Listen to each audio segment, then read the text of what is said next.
Folks, we'll do a short session for Mondays at the end as well, but for now we'll start with Phil Thomas, please. Hi, Brandon. Hi, Phil. Yeah.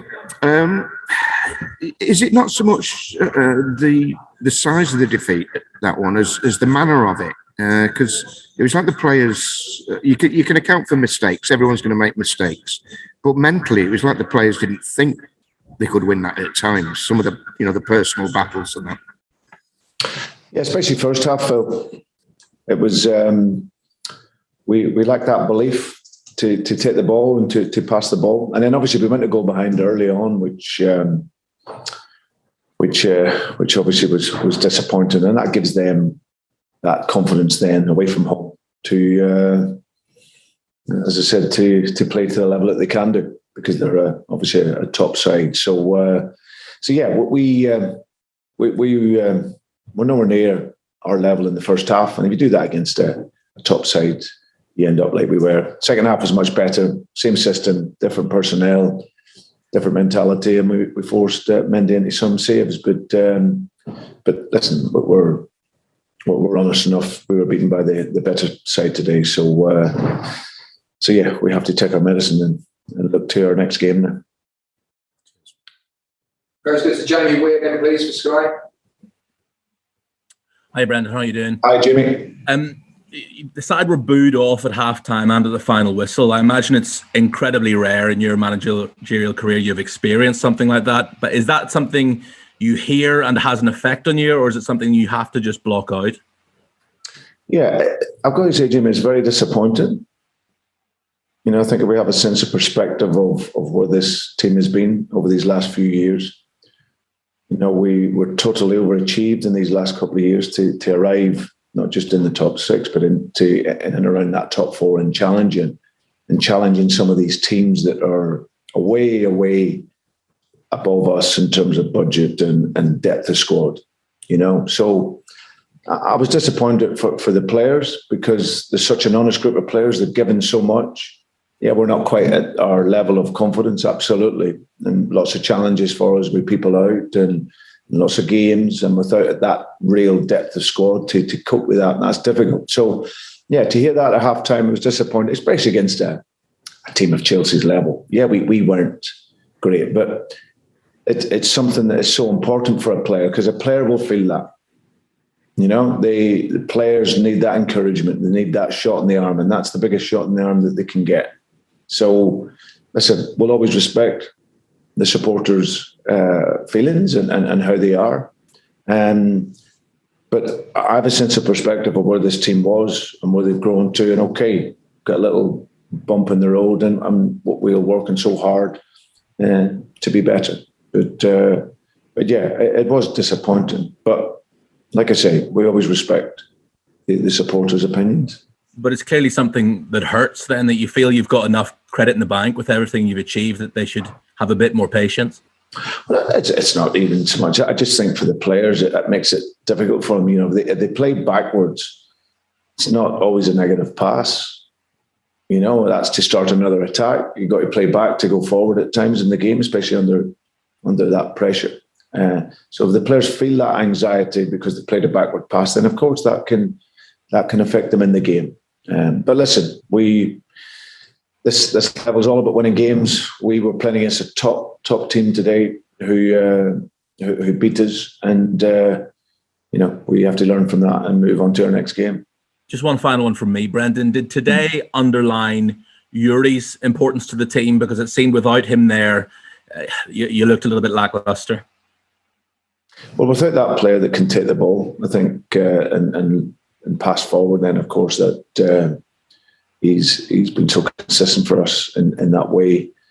But I think in general, we especially in the first half, technically we weren't at the level, and part of that is down to their pressing was really good, but also we were misplaced and a little bit careless with their passing. And you do that, and you can't build those sequence of passes. Then of course that makes it difficult against a top team. But yeah, you miss players like Yuri and Fofana and James Justin, and of course they're really important players for us. Thanks, Brendan. Okay, Jamie. Okay, let's go to Neil Barnett, please. Brendan? Hi, you're on. You okay? Yeah. How much did you miss your first choice players today?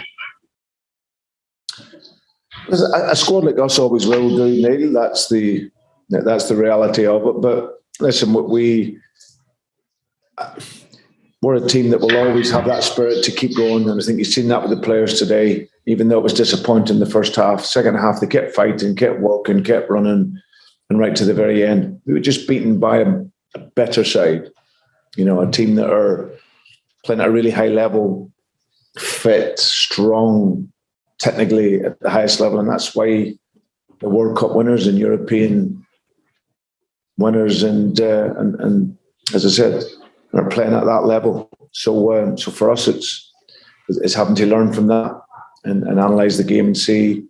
And also, it's a great demonstration. If you want to be a top player, that's what the top end player looks like. So so for us, we'll always need those players to be able to compete consistently. However, you can't take anything away from the Chelsea. They played very, very well. Jordan Blackwell, please. Hi, Brendan. Hi, Jordan. Just on the point you made about the fans' reaction, if you kind of almost made a rod for you back in the sense of overachieving and having raised the expectations over the past couple of seasons? Possibly, but I wouldn't change it. I think what we've done, you know, we are a team with the 9th biggest budget in the league, and over the last few seasons, like you say, we've been able to get in there and disrupt the market. You know, but it's a tough market for sure, and obviously with the success we've had, it's brought us European football and brought us more games to contend with. So all those factors in coming into this sort of third season has proven a challenge for us. But you wouldn't change it, Jordan. We've had a great run. It's this little period now where it's my responsibility, my job to lead us through that, and I'm very confident that we will do that. But at this moment and the day, we're beaten by a much better team. You now have the worst record in the division at conceding from set pieces. Is it something you've worked on to try to fix? Very much so. Very much so. It's something that we're very conscious about. Looked at it, but clearly we need to keep working at it, because as I said, it's happened too many times. Like you say, I think it's 8 goals we've conceded now, and that sets us back in a game. You know, where we conceded early, simple block onto Wilf. Rudiger comes around, gets his header, and then you're up against it from the off. So we have to do something for sure.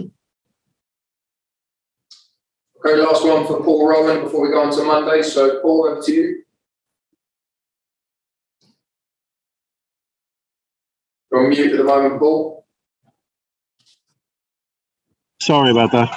Hello, Brendan. Hi. You spoke earlier in the week about players being frustrated about you being linked with the job at Manchester United. That's that. You think unsettled the players a bit in that show today? No, not at all. I said in the week, Paul, it's something that wasn't real. You know, I spoke to our players on that. So yeah, absolutely nothing to do with it. Thank you.